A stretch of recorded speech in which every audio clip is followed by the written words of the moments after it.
Comment mieux parler face à une caméra? Test son, 1, 2. Ok. Yo los amigos y las muchachas. Actuellement, je me trouve dans un studio de cinéma au Vietnam et je vais parler d'une problématique qui est très récurrente chez mes clients, qui est comment bien parler face à une caméra, comment être à l'aise, comment faire en sorte de prendre qu'une prise et de ne pas bégayer. Et je vais répondre tout ça dans cette vidéo. Voilà, j'ai pris quelques notes. Et dis-toi, sache qu'au début, si tu commences la création de contenu, c'est totalement normal de bégayer face à une caméra, parce que c'est pas naturel. Moi, quand j'ai commencé, je me rappelais sur mon téléphone, j'avais 100 rushs de moi sur la même vidéo. Pourquoi? Parce que j'arrêtais pas de me reprendre. Je me disais, ah non, là, je suis en train de réfléchir à quelle phrase je suis en train de dire. Ah là, je me sens pas naturel. Là, il faut que j'améliore mon art oratoire. Là, j'ai l'air creepy, j'ai l'air cringe. Donc, j'arrêtais pas de me reprendre. Et en fait, non, c'est pas bon. Là, je vais te donner la méthode ultime pour être fluide face à la caméra. Et j'en profite aussi pour te montrer l'envers du décor. Donc là, je viens de finir de tourner quelques ads pour mon compte Instagram. Et j'ai eu cette réflexion de comment être à l'aise face à la caméra. Grosse question. Et contrairement à ce qu'on pourrait croire, il ne suffit pas de juste pratiquer. Tu regardes Thibaut InShape, ça fait 10 ans, voire même plus, 15 ans qu'il fait du contenu. Et quand tu regardes ses vidéos face caméra, tu vois, il y a un cut toutes les 2 secondes. Ça veut dire quoi? Ça veut dire que lui-même, après 15 ans de vidéos YouTube, il ne sait toujours pas parler face caméra sans bégayer. Et c'est pas de sa faute, c'est juste qu'on lui a jamais appris. Donc, j'ai noté quelques points. Déjà, première chose, quand tu bégayes face à une caméra, c'est que tu confonds deux choses. Tu confonds de la production high production, et de la production low production. Ça veut dire quoi? Souvent, quand tu veux faire les choses parfaitement bien, on va se diriger vers de la high production. C'est là où on va rédiger un script au mot près, c'est là où l'art oratoire doit être parfait, c'est là où tout ce qu'on doit montrer à l'image, on essaye de faire en sorte que ce soit la meilleure qualité possible. Et aujourd'hui, avec l'ère de l'IA, et dis-toi, la high production, ça coûte cher à produire, les gens, ils veulent un retour à de la low production. On veut un retour des vidéos un petit peu style 2016-2017, vraiment très authentique, où l'imperfection, ça devient la nouvelle perfection. Et donc, autorise-toi l'imperfection. Donc, dans la low production, quand tu vas préparer une vidéo, comme moi, prépare juste des bullet points. Ou sinon, quand tu vas tourner, comme moi, juste pose ta caméra et fais en sorte que l'éclairage derrière soit pas trop dégueulasse, enfin plutôt devant. Et comme un morceau de piano aussi, dès que tu fais une fausse note, dès que quand tu parles, il y a une petite imperfection, c'est pas grave, on continue le morceau. Moi je suis un pianiste et un guitariste, tu vois, j'ai le chapeau d'artiste. Et quand je joue du piano, si je fais une fausse note, c'est pas grave, je vais pas arrêter le morceau pour autant, je vais continuer à jouer. Et toi c'est pareil. Quand tu fais une vidéo, si jamais ta langue est fourche, si jamais il y a une imperfection, on continue. Tu te reprends et on continue.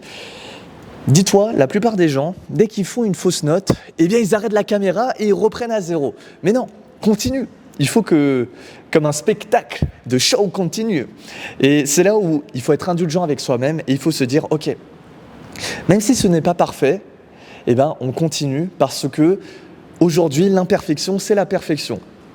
Peut sembler paradoxal, mais l'idée aussi, c'est de pas trop prendre de temps sur le shooting, parce que si à chaque fois tu dois recommencer une vidéo, je te jure, les shootings, ça prend des heures et des heures. Or, le temps, c'est la vie, et quand tu perds ton temps, tu perds ta vie. Donc autant économiser son temps, autant l'optimiser et faire du one-shot. Surtout que, je vais te dire un truc, pour le format actuel, donc face caméra, sans cut, en low production. Un truc super intéressant derrière, c'est que derrière, tu peux le clip.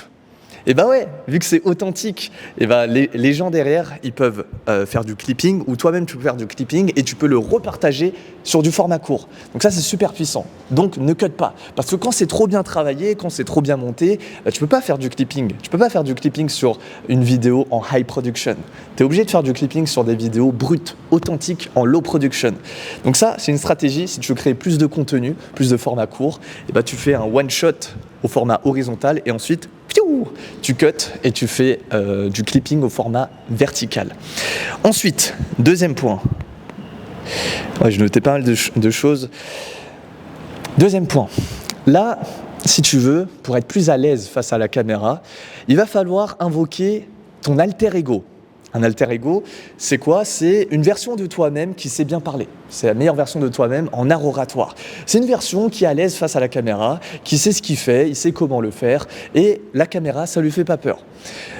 Pourquoi c'est important d'avoir un alter ego? Parce que dis-toi, parler à un objet, c'est tout sauf naturel. Là, ce que je suis en train de faire, ça demandait pas mal de pratique, mais surtout, je suis en train d'invoquer l'alter ego Mr. Dreamax qui parle bien face à une caméra. Parce que si je reste la même personne, eh bien, authentiquement, je suis nul face à la caméra. Je sais pas parler à un objet. Faut être totalement fou pour parler à un objet. Mais mon alter ego sait le faire. Et donc là, je suis en train d'invoquer une version de moi-même, Mr. Dreamax, qui sait parler face à une caméra. Et dis-toi, au début, on parle souvent d'authenticité. Il y a deux définitions de l'authenticité. Il y a la mauvaise et il y a la bonne. La mauvaise définition de l'authenticité, c'est être confortable dans son comportement. Le truc, c'est que si tu es confortable dans ton comportement et que pour toi, parler à une caméra, c'est pas confortable, et tu seras inauthentique. Donc c'est la mauvaise définition. Et parfois, être inauthentique, ça te permet de travailler sur une version de toi-même que tu aimerais devenir. Donc c'est plutôt positif. Et d'ailleurs, la seule fois, dans cette première définition, la seule fois où tu es vraiment authentique, où tu es vraiment confortable avec ton comportement, c'est quand tu es tout seul chez toi dans ta chambre à 22h. Là, on voit qui tu es vraiment. Là, on voit si tu es authentiquement un bosseur ou authentiquement un loser. Donc, c'est pas bon. Dès que tu es en interaction avec les autres, forcément, tu es inauthentique et c'est OK. Tu vois, c'est une adaptation sociale et c'est OK. Chacun joue un jeu et l'idée, c'est d'avoir conscience de ce jeu et d'utiliser ces bonnes cartes. Maintenant, la deuxième définition de l'authenticité, et celle-là, c'est celle qui fait le plus sens et qu'il faut incarner sur les réseaux sociaux, c'est être authentique, c'est être aligné avec ce que tu fais. Par exemple, là, je suis totalement aligné avec le fait de porter un chapeau, parce qu'en dessous, je suis chauve, je viens de faire une greffe de cheveux en Turquie, donc c'est pour ça que je mets un petit chapeau. Visuellement, je préfère, c'est plus adapté, et même pour vous, je pense, même si je sais que vous en avez rien à foutre. Mais bon, moi j'aime bien, ça donne un petit style. Et je suis totalement aligné avec ça. Tu vois, je suis à l'aise, tranquille. Et donc ça, quand tu prends un alter ego pour bien parler face à une caméra, eh bien, il faut que tu sois aligné avec cet alter ego. Il faut que tu te dises, OK, c'est moi, ça reste moi, mais c'est une facette de ma personnalité que je vais amplifier. C'est une facette de moi qui a plus confiance, qui parle mieux, qui est plus charismatique, qui se tient droit, qui est forte. Et cet alter ego, je vais l'incarner juste le moment de cette face caméra. Après, quand je rentre chez moi, je peux devenir qui je veux. Mais voilà. Deuxièmement, si tu veux mieux parler face à une caméra, invoque ton alter ego. Limite, si tu es un schizophrène, c'est pas grave, on t'en veut pas. C'est bon, justement, d'être un schizophrène quand tu fais du business. Parce que tu as tellement de casquettes différentes. Il faut être à la fois introverti, être en introspection, mais à la fois être extraverti et savoir parler aux autres. Il faut savoir être productif, mais aussi prendre du temps pour soi. Et c'est trop paradoxal, l'entrepreneuriat. Il faut aborder les gens, mais il faut les attirer aussi. Ah, c'est dur, hein, c'est dur. Donc, et ton alter ego en art oratoire face caméra, tu verras. Ensuite, troisième chose, quand tu parles à la caméra, en réalité, dans ta tête, il ne faut pas que tu parles à une caméra. Parce que comme je t'ai dit, ce n'est pas naturel de parler à un objet. Moi, là, quand je te parle, Eva, j'ai l'impression de parler à un humain en face de moi. Je ne parle pas à un objet. Et je parle à un humain, plus précisément, je parle à un certain avatar viewer. Donc là, si tu tombes sur cette vidéo, j'espère en tout cas que tu es un minimum entrepreneur, tu crées du contenu et que là, tu as une problématique qui est j'arrive pas à créer du contenu en masse parce que j'arrive pas à être naturel face à une caméra. Et donc, quand tu parles à quelqu'un, ou plutôt quand tu parles à une caméra, imagine-toi comme si tu parlais à quelqu'un. Et plus précisément, tu parles à ton avatar viewer, à ton avatar client. Tu parles à la personne que tu aimerais attirer sur ton contenu. Et c'est là où tu as toujours les personnes qui ont l'audience qu'ils veulent et l'audience qu'ils ont. Et il y a un décalage entre les deux, entre ce qu'ils ont et ce qu'ils veulent, parce que quand ils s'adressent à la caméra, ils ne savent pas exactement à qui ils s'adressent. Je me rappelle, là, je viens de rencontrer un coach sportif, je lui dis « c'est quoi ton offre ?» Il me dit « je m'adresse à tous les hommes qui veulent faire une prise de masse, une perte de poids, je peux tout faire, ou même une compétition. » Je lui dis « c'est pas bon. Dans le business, si tu veux être reconnu comme spécialiste d'un domaine, il faut que tu sois spécialiste d'une personne. Il faut que cette personne-là, tu connaisses sa vie dans les moindres détails, à 360 degrés. Et c'est ça, un bon businessman. C'est quelqu'un qui connaît très très bien son type de client. Et en fonction de son client et en fonction de sa problématique, là, tu peux proposer une offre, une solution qui lui correspond parfaitement bien. Une offre tellement personnalisé et comme s'il se disait le client ah ouais j'achète parce que j'ai l'impression que quand tu parles directement à moi, et ben voilà, ça c'est parfait, tu connais bien ton avatar viewer. Ben là c'est pareil, quand tu crées du contenu, tu parles à une caméra, et ben tu parles pas à une caméra, tu parles à un humain, et l'humain est designé pour parler à d'autres humains. Sinon là, dis-toi, dans la vraie vie, bon là, j'ai l'impression que je commence à perdre mon alter ego, et ben tu bégayes face à un objet, et c'est normal. Donc là, je reprends mon alter ego et je rem'imagine, t'es en face de moi, juste en face de moi. On est bien ici, on est tranquille. Après, autre chose, ton équipement. Forcément, en fait, le truc, c'est que quand tu parles, il ne faut surtout pas que tu penses à ton équipement. Il ne faut surtout pas que tu penses que « Ah, bah mon micro, là, il lui reste combien de pourcentage de batterie ? Ah, ma caméra, là, il reste combien de gigas ? Oh, il reste combien de minutes ? Mon téléphone, il y a combien de pourcentage de batterie ?» Non. Pourquoi ? Parce que il faut que quand tu parles, quand tu as un message à délivrer, il faut que tu sois all-in. Il faut que ton cerveau il soit à 100% sur le message que tu dois délivrer. Et si tu commences à penser à autre chose, tu commences à penser de « Ah oui, bah attends, il faut que je me dépêche parce qu'après j'ai un rendez-vous » ou sinon « Oh, ma batterie, là, elle est sur le point de mourir ». En fait, ton cerveau, il va penser à deux choses en même temps. Et à partir du moment où tu es défocus, c'est mort. Tu vas te sortir de la vidéo et c'est pas bon. Il faut vraiment que quand tu travailles de manière professionnelle dans la création de contenu, eh bien, tu aies du matos professionnel qui te permet de ne pas penser au matos. Et justement, c'est ça du matos professionnel. Tu ne te soucies pas des bugs, tu n'as pas de soucis d'audio. Ah, je te jure, l'angoisse. Ça m'est arrivé quelques fois, des tournages. Je filme pendant 1 heure. Dis-moi si ça t'est arrivé dans les commentaires. Je tourne pendant 1 heure et là, je me rends compte que le son ou le micro, il n'est pas activé. Et je suis en mode « Ah, putain !» Ça fout trop le seum.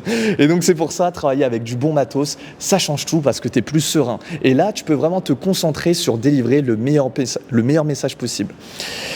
Ensuite, autre chose. Dis-toi, l'art oratoire, de manière globale, eh bien, c'est comme un muscle. Ça s'entraîne et ça s'échauffe. Et souvent, l'erreur que je vois beaucoup, c'est que quand on commence à faire une vidéo en face caméra, et ben on y va à froid. Et on se dit, bon vas-y, là j'ai un tournage d'1 heure, let's go faire une face caméra. Mais non, c'est pas bon. Comme un muscle, ton art oratoire, tu dois l'échauffer. Et quand tu dois expliquer un nouveau concept, et que tu es à froid, tu viens de te réveiller, directement, bam, tu allumes la caméra, c'est un peu violent pour le cerveau. C'est un peu violent. Donc, ce que je te recommande, avant chaque tournage, pourquoi là je parle bien ? Parce que je suis déjà chaud. Là, mon gars, je peux te parler pendant des heures et des heures. Je m'en fous, la caméra, du moment qu'elle a de la batterie et de la mémoire, c'est bon, je peux parler. Et pourquoi je parle aussi fluidement ? C'est parce que juste avant, comme je te l'ai dit, je viens de tourner des ads. Donc, je suis déjà échauffé en termes d'art oratoire. Et toi, c'est pareil. Ce que je peux te recommander, si jamais tu galères encore un petit peu à faire des vidéos en face caméra, eh bien, fais un tournage à blanc. Fais un tournage d'échauffement.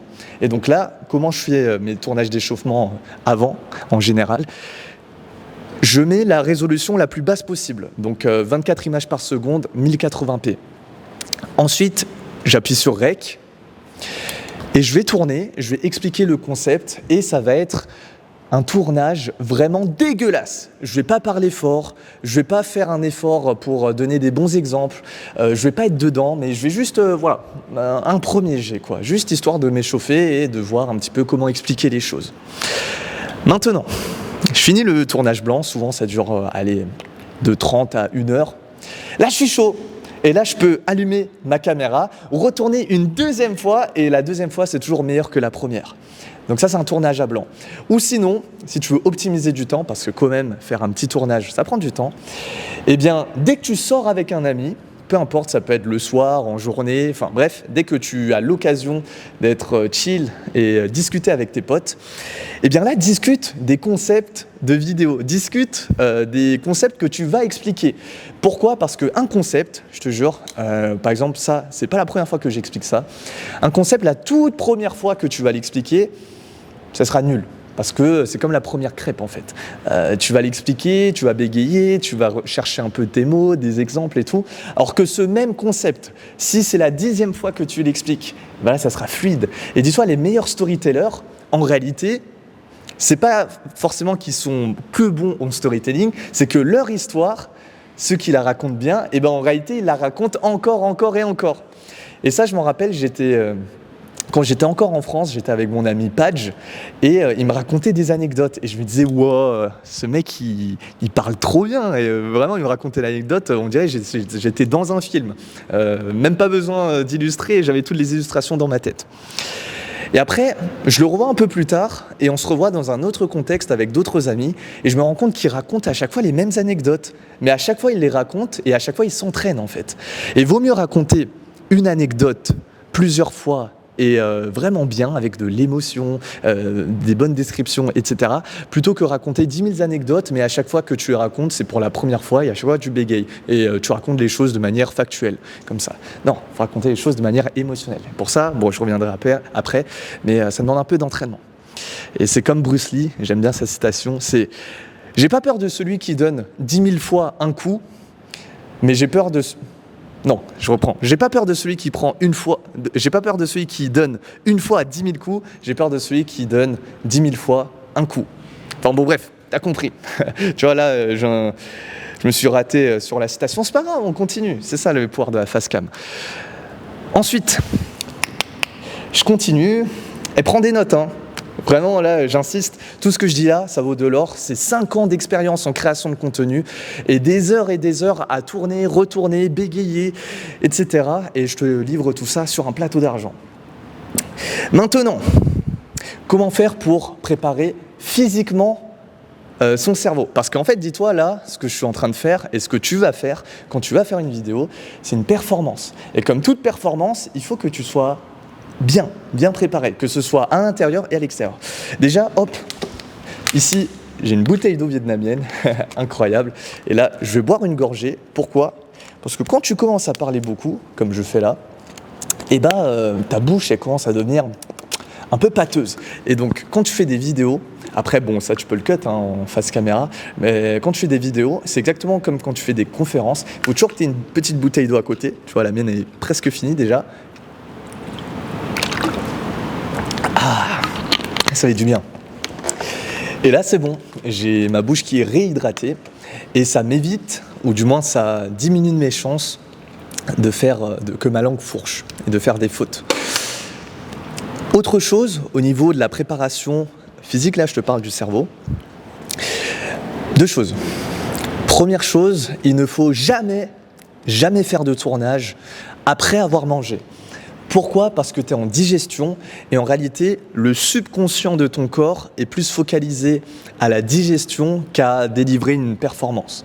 Donc ne jamais, si tu peux, ne jamais faire des vidéos face caméra après avoir mangé. Toujours garder cette énergie de chasseur. Tu sais, moi je pense beaucoup que à l'époque de nos ancêtres, si on disait que tu as la dalle, c'est que tu avais l'énergie pour aller chasser.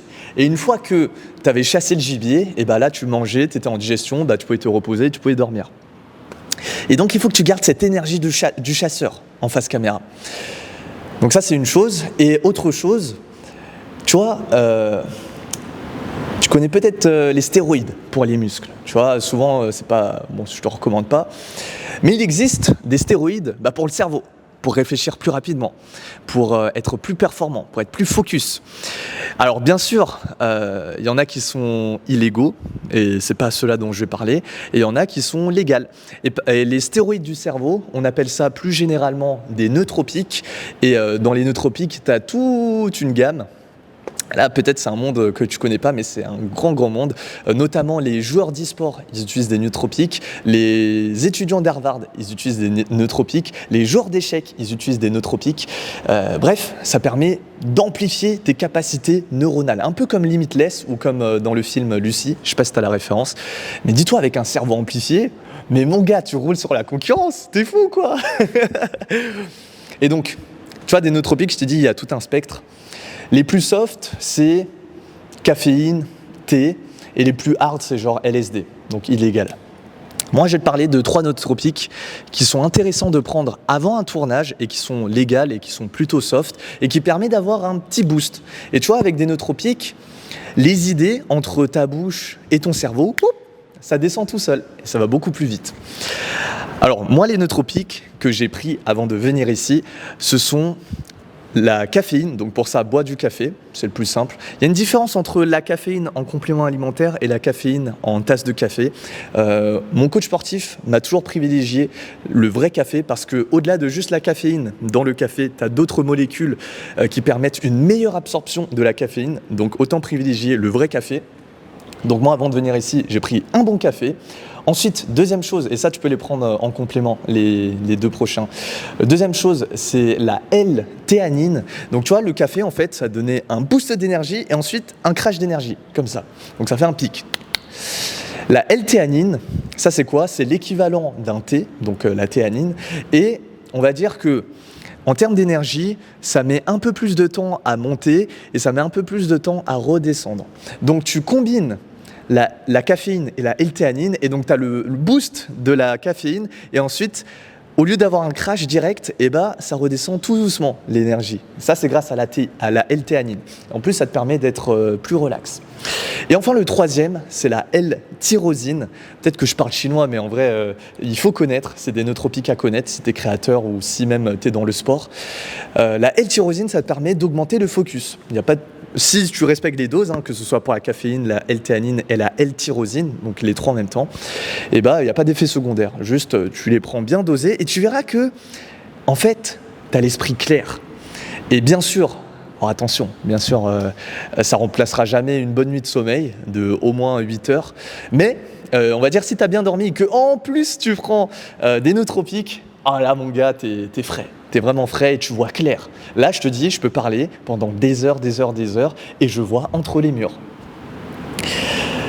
Donc ça, c'est pour la préparation de ton cerveau. Je ne sais plus à quel point on est. Ok. Autre chose. Je pense là, j'ai donné pas mal de secret sauce quand même. Autre chose, je vais terminer une chose. Et ça, je vais terminer la vidéo là-dessus. Je ferai d'autres vidéos pour le storytelling et tout, parce que là j'ai noté des techniques d'art oratoire, mais je pense qu'en vrai c'est différent. Là je vais te parler un peu du mindset à adopter quand tu fais une face caméra. Déjà je t'ai dit qu'il faut être indulgent avec toi-même, ça c'est une chose. Et surtout aussi quand tu fais une vidéo, pars de ce principe que tu es le Père Noël.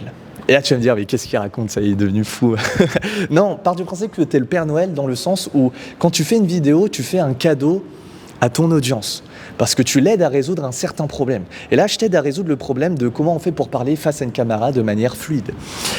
Et en fait, j'en vois trop qui ont ce mindset de quand je fais une vidéo, j'ai envie de prendre le temps de l'audience, j'ai envie de prendre l'attention de l'audience et in fine, j'ai envie de prendre l'argent de l'audience. Mais non, c'est pas le bon mindset. Et le mindset du Père Noël. En plus, on est en décembre, là, c'est bientôt Noël. Le mindset du Père Noël, c'est à chaque fois que je fais une vidéo, j'apporte de la valeur à mon audience. Et si derrière, il veut que je lui apporte plus de valeur dans mes offres payantes, c'est à sa disposition. D'ailleurs, j'accompagne les entrepreneurs à booster leur chiffre d'affaires avec un système de création de contenu. Et pour t'inscrire, tu peux cliquer le premier lien sur la bio. La description plutôt. Et ouais, ils n'ont pas ce mindset de Père Noël. Et c'est pareil quand tu fais une conférence, ceux qui stressent, ils sont en mode... mais qu'est-ce que l'audience va penser de moi, comment je me tiens, qu'est-ce qu'ils vont dire sur moi. Alors que celui qui a le mindset Père Noël, il va se dire, ok, là, je leur fais un cadeau. Ceux qui veulent écouter, tant mieux pour eux, ça peut changer leur vie. Ceux qui veulent pas m'écouter, tant pis pour eux, moi je fais un cadeau. Et imagine, c'est le soir de Noël, on est la veille de Noël. Là, tu as en face de toi ton petit neveu, tu l'aimes bien, tu lui as offert un cadeau. Et si ton neveu il veut pas de ton cadeau, est-ce que tu te sens mal? Est-ce que tu te sentirais mal? Non, parce que c'est son problème. Toi, tu sais que tu lui as offert un super jouet, un super livre ou peu importe. Et s'il ne le prend pas, c'est son problème. Il faut que tu sois exactement pareil dans tes vidéos. Dans mes vidéos, moi, je considère que c'est un cadeau que je vous fais. J'essaye de produire la meilleure qualité possible, que ce soit dans le fond ou la forme. Et si tu veux pas de l'information, c'est pas mon problème. Mais si tu veux prendre l'information et que derrière, tu l'appliques pour changer ta vie, tout le plaisir est pour moi. Gratitude. Ouais, c'était Mr. Dreamax, number one in dev perso. Maintenant, on essaye de faire un petit peu du business. J'espère que cette petite vidéo face caméra t'a plu. Encore une fois, si je résume un petit peu, essaye de, quand tu shootes, t'appuies sur Rec et ensuite one shot. Ça te permet de gagner du temps, de l'expérience. Ah, et dernière chose bonus, allez, celui-là il est bonus. Quand tu shootes des vidéos, derrière, fais le montage toi-même. Et en faisant le montage toi-même, ça te permet d'analyser ta manière de parler. Et à chaque fois que tu repères une imperfection, tu le notes, tu dis « Ah, là j'ai dit, là, j'aurais pu donner un meilleur exemple. Là, j'ai merdé, j'ai été trop lent. » Et donc, analyse et prends un papier, tu vois, juste t'analyses. Limite, tu peux cut les parties où voilà, tu te reprends un petit peu, mais comme un morceau de piano, il faut que ça continue. Et tu t'analyses et pour la prochaine fois, tu essayes d'appliquer un petit peu les feedbacks que tu as pris. En tout cas, j'espère que cette vidéo t'a plu. Et si tu as envie que je t'accompagne, clique sur le premier lien en description. Et sur ce, je te souhaite de joyeuses fêtes. C'était Mr. Dreamax. N'oublie jamais, c'est l'effort. Crée l'effort. Pardon.